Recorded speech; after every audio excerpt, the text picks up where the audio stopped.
Children how are you. I hope आप सब बहुत अच्छे होंगे।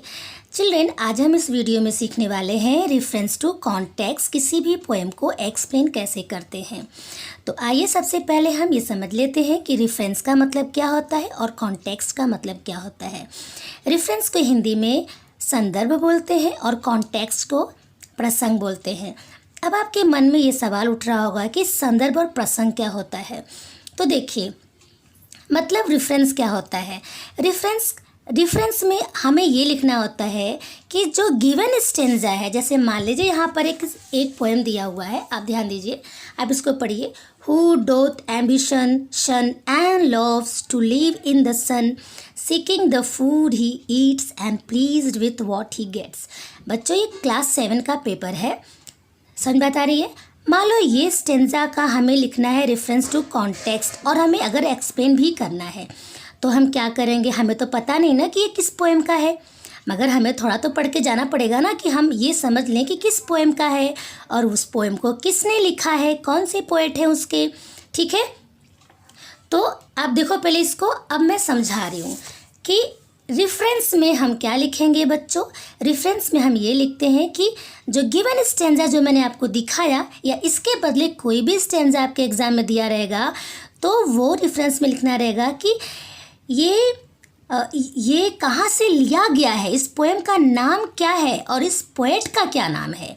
पोएम और पोएट का क्या नाम है, ठीक है, ये रेफरेंस में लिखना होता है। कॉन्टेक्स्ट में होता है कि इसमें पोएट कहना क्या चाहता है। ठीक है, कहना क्या चाहता है इसको बहुत शॉर्ट में लिखना होता है, क्या कहना चाहता है।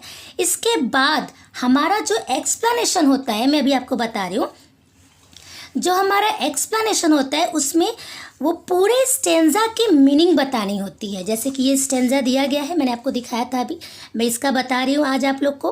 हु डोथ एम्बिशन मैंने आपको दिखाया था अभी, ठीक है। तो अब हम एक्सप्लेनेशन में इसकी पूरी मीनिंग बताने वाले हैं कि इसमें पोएट ने क्या बताया है, क्या कहना चाहता है। तो चलो हम फिर से देख लेते हैं रेफरेंस टू कॉन्टेक्स्ट, बाद में एक्सप्लेनेशन भी देख लेते हैं, ठीक है।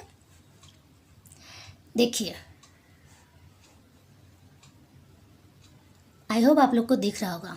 देखिए, रेफरेंस टू कॉन्टेक्स्ट, चलिए हमारा वो स्टेंजा जो हमने आपको दिखाया था, हु डोथ एम्बिशन शन करके था ना, and loves to live in the sun, okay, वो स्टेंजा में these beautiful lines have been. देखो बच्चों, मैंने ब्यूटीफुल लाइन्स इसलिए लिखा है कि ये लाइन ब्यूटीफुल है, बहुत इंटरेस्टिंग है, ठीक है। नेचर हमें नेचर का आनंद लेने की इसमें सब बात लिखी गई है, ठीक है, आप समझोगे अभी।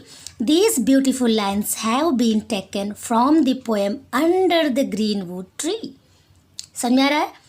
ये जो खूबसूरत लाइन है, ये poem under the greenwood tree से ली गई है। ये हो गया हमारा रेफरेंस। थोड़ा सा और बाकी है, पोएट का भी नाम देना पड़ेगा। That is written by the greatest dramatist William Shakespeare. बच्चों, आप अब ये सोच रहे होंगे कि ये तो पोएट होना चाहिए, ड्रामेटिस्ट क्यों लिखा है। तो सुनिए मेरी बात, ये जो पोएट, ये यहाँ पर न, पोएट से पहले ये सबसे बड़े ड्रामेटिस्ट के नाम से जाने जाते हैं। विलियम शेक्सपियर जो बहुत महान ड्रामेटिस्ट थे। आई बात समझ में? इसके लिए यहाँ पे इनको ड्रामेटिस्ट बोला गया है। ये बहुत बड़े पोएट नहीं थे, बहुत बड़े ड्रामेटिस्ट थे। और हाँ बच्चों, ये जो हमारी पोएम ली गई है ना, मैंने इसमें मेंशन नहीं किया है क्योंकि आप 7th के बच्चे हो। इनका एज यू लाइक इट एक ड्रामा है, एक कॉमेडी ड्रामा है। उसमें एक्ट 2 का सीन 5, आई बात समझ में? एक्ट 2 का सीन 5 है। उसमें एक कैरेक्टर होता है जो ये बात कह रहा होता है, गा रहा होता है, फॉरेस्ट में गया रहता है, बहुत लंबी चौड़ी कहानी है, ठीक है। उसके भाई ने उसको धोखा दे दिया रहता है, तो वो भाग के अपनी जान बचा के एक फॉरेस्ट में जाता है। तो ये सब बात आपको कहने की ज़रूरत नहीं है क्योंकि आप 7th स्टैंडर्ड के बच्चे हो, ठीक है। इसके लिए मैंने इतना ही आपको बताया है। देखिए, this beautiful lines have been taken from the poem under the greenwood tree that is written by the greatest. अब बच्चों, आप जो है ना, इसके अलावा कोई और पोएम रहेगी ना, तो आप पोएट लिखना, यहाँ पे ग्रेटेस्ट पोएट लिखना, ठीक है। लेकिन ये इस पोएम में आप ड्रामेटिस्ट ही लिखना, ठीक है। विलियम शेक्सपियर बहुत महान ड्रामेटिस्ट थे। Greatest dramatist William Shakespeare, okay. Who is inviting अस, अब ये हमारा क्या हो गया, क्या कहना चाहते हैं, 2 लाइन में हमने बता दिया। who is inviting us to live in nature and experience the magic of nature. जो हमें इनवाइट कर रहे हैं नेचर के पास रहने के लिए और नेचर का जो मैजिक है उसको फील करने के लिए, उसको एक्सपीरियंस करने के लिए हमसे बोल रहे हैं. ठीक है, अब चलो हम इसका एक्सप्लेनेशन देख लेते हैं कि इस स्टेंजा को इन्होंने मतलब क्या समझाया है, क्या बोला है इसमें. ठीक है, देखिए एक्सप्लेनेशन में हमारा एक बार फिर से मैं आपको स्टेंजा दिखा देना चाहती हूँ बच्चों. हम इस स्टेंजा को समझाने जा रहे हैं. हु डोथ, देख लीजिए आप, who doth ambition shun and loves to live in the sun, seeking the food he eats and pleased with what he gets. Now देखिए explanation. In this stanza, he wants to say us that if you want to live under the greenwood tree with me, you will have to avoid your desires to achieve anything and rejoice in the glory of nature like a like a free bird. देखो क्या यहाँ तक की meaning Hindi में देख लेते हैं.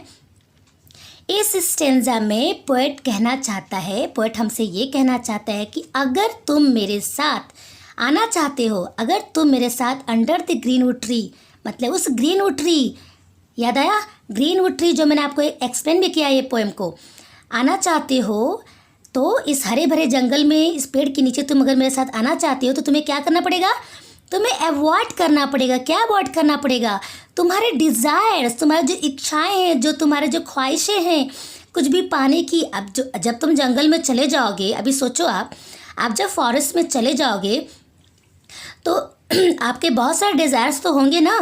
तो आप वहाँ पे थोड़ी आपके डिज़ायर्स पूरे होने वाली हैं कि आपका मन कर दिया कि मैं कोई अच्छा सा कोई कार्टून देखूँ या कुछ ऐसी, आपको मन कर दिया कि मैं अपनी फ्रेंड से जाके मिल के आऊँ, ये सारा मन किया तो आपका ये सब तो नहीं हो पाएगा ना.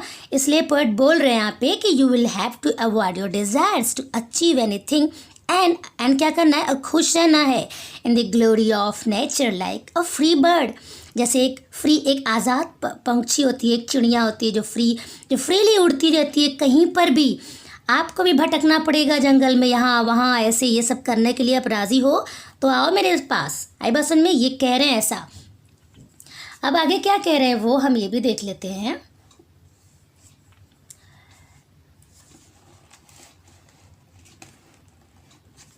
देखिए, you will have to face the sun and many problems living in the forest. आपको सन को फेस करना पड़ेगा, धूप लगेगी, गर्मी लगेगी तो झेलना पड़ेगा ना. एसी या फैन थोड़ी रहेगा, जो नेचर हवा देगी बस वही हवा लेना है. हवा बंद तो आपको वो सब फेस करना पड़ेगा. बहुत सारे प्रॉब्लम्स जो भी रहेगा फॉरेस्ट में वो आपको मतलब फेस करना ही होगा, उसका सामना आपको करना ही पड़ेगा. ठीक है, और क्या बोल रहे हैं वो, आप लोग को दिख रहा है ना. हाँ, living in the forest, you will have to eat the food searching in the forest. आपको जो भी जंगल में मिलेगा, जो भी आप ढूंढोगे, आपको जो खाने को मिलेगा वो ढूंढने पर वही खाना पड़ेगा.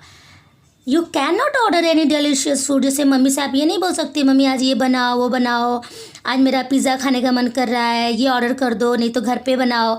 ऐसा कुछ भी नहीं होने वाला है वहाँ पर.